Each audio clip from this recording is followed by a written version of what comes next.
ডায়মন্ডের তৈরি পণ্য বা গহনার প্রাইজে কি জাকাত আসবে? যে সমস্ত পণ্য ডায়মন্ডের তৈরি, সেই পণ্যগুলো যদি ব্যবসায়িক মাল হয়, অর্থাৎ ব্যবসার পণ্য হয় যেটা কেনা হয়েছে বেচার জন্য, তাহলে ব্যবসার পণ্যের যে মূল্য, এটার যে ভ্যালু আছে, সে ভ্যালুর উপরে প্রতি বছর আপনাকে জাকাত দিতে হবে।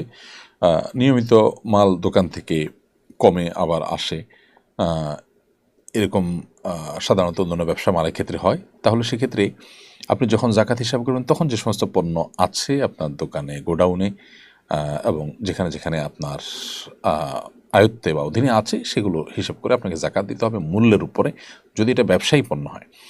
আর যদি গহনার মধ্যে ডায়মন্ড থাকে, তাহলে সেক্ষেত্রে ডায়মন্ডের গহনার জাকাত দিতে হবে না, কারণ সেটা ব্যবসার পণ্য না। আর গোল্ড কিংবা আপনার রূপার মতো, স্বর্ণ কিংবা রূপার মতো, এটা যেহেতু আপনার জাকাত এবল অ্যাসেট সরাসরি না, ব্যবসায়ী পণ্য হিসাবে শুধু জাকাত আসতে পারে, সেই হিসাবে গহনার মধ্যে যদি ডায়মন্ড থাকে, তাহলে সেটার জাকাত দিতে হবে না। সংবিধান সংস্কার কমিশন তাদের সুপারিশমালা পেশ করেছে, এ ব্যাপারে আপনার কোনো মন্তব্য থাকলে জানতে চাই। ধন্যবাদ। সংবিধান সংস্কার কমিটি ইতিমধ্যে যে সুপারিশমালা করেছে, এর মধ্যে বেশ কিছু জিনিস আছে ইতিবাচক, যেমন ধর্ম নিরপেক্ষতাবাদ এবং সমাজতন্ত্র বাদ দেওয়া হয়েছে, যেটা খুবই প্রশংসার দাবি রাখে। এদেশের সাধারণ মানুষের মধ্যে যদি আপনি জরিপ চালান, এবং নিয়মতান্ত্রিক জরিপের দরকার নেই, আপনি যদি একটু খোলা চোখে দেখার চেষ্টা করেন, বোঝার চেষ্টা করেন, তাহলে সেক্ষেত্রে যে কোনো মানুষ মাত্রই দেখতে পাবেন যে দেশের মানুষ সমাজতন্ত্র ধর্মনিরপেক্ষতাবাদকে আসলে কখনোই তারা রাষ্ট্রের মূলনীতি তো দূরের কথা, তারা নিজেরাও এগুলোকে বিশ্বাস করে না এবং তারা এগুলোকে চর্চা করে না। তবে এদেশের মানুষ সকল ধর্মের মানুষের ধর্মীয় স্বাধীনতা বিশ্বাস করে, যার কারণে সকল ধর্মের মানুষের ধর্মীয় স্বাধীনতার জন্য সাম্প্রদায়িক সম্প্রীতির উজ্জ্বল উদাহরণ দেশের মানুষ সৃষ্টি করেছে। কিন্তু সুপারিশের মধ্যে নেতিবাচক দিকও আছে। এর মধ্যে থেকে সবচেয়ে বড় সেটি হলো যে রাষ্ট্র পরিচালনার মূলনীতি হিসাবে যা উল্লেখ করা হয়েছে গণতন্ত্র, এর মধ্যে বহুত্ববাদের কথা উল্লেখ করা হয়েছে, সাম্য, গণতন্ত্র ইত্যাদি। তো সাম্য ইত্যাদি তো থাকবেই, কিন্তু সেখানে বহুত্ববাদের যে কথাটি এসেছে, এটি যথেষ্ট অস্পষ্ট এবং বহুত্ববাদের ব্যাখ্যা থাকা দরকার। তাছাড়া বহুত্ববাদ এ শব্দের যে উল্লেখ করা হয়েছে, এখান থেকে আসলে সমাজের ধর্মীয় এবং সামাজিক মূল্যবোধ পরিপন্থী বিষয়গুলো আমাদের আইনে চলে আসতে পারে এবং রাষ্ট্র পরিচালনার ক্ষেত্রে সেগুলো খুব সূক্ষ্মভাবে প্রবেশ করবার সুযোগ রয়েছে। আমি জানি না তারা বহুত্ববাদ বলতে কি বুঝিয়েছেন, এই জিনিসটা ব্যাখ্যা সাপেক্ষ বিষয়, এটা নিয়ে যথেষ্ট আপত্তি করবার সুযোগ আছে। বিশেষ করে জাতীয়তাবাদ বাদ দিয়ে সেখানে বহুত্ববাদ ঢোকানোর উদ্দেশ্য কী, লক্ষ্য কী? এদেশে মানুষ বিভিন্ন ধর্মে বিশ্বাসী হলেও এদেশের বেশিরভাগ মানুষ ইসলাম ধর্মে বিশ্বাসী। মালয়েশিয়ার মতো দেশের সংবিধানে যদি তাদের রাষ্ট্রধর্ম হিসাবে, অফিসিয়াল ধর্ম হিসাবে ইসলামকে রাখতে পারে, আমাদের রাষ্ট্রধর্ম হিসাবে ইসলাম থাকতে সমস্যাটা কোথায়?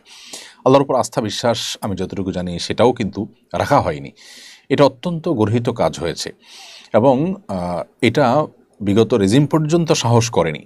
এদেশের মানুষের যে সিম্প্যাথির জায়গা, এদেশের মানুষের যে আল্লাহর প্রতি আস্থা বিশ্বাসের জায়গা, সেটা সংবিধানকে বাদ দেওয়া হলে এদেশের মানুষের আশা আকাঙ্ক্ষার প্রতিফলন কিভাবে হবে?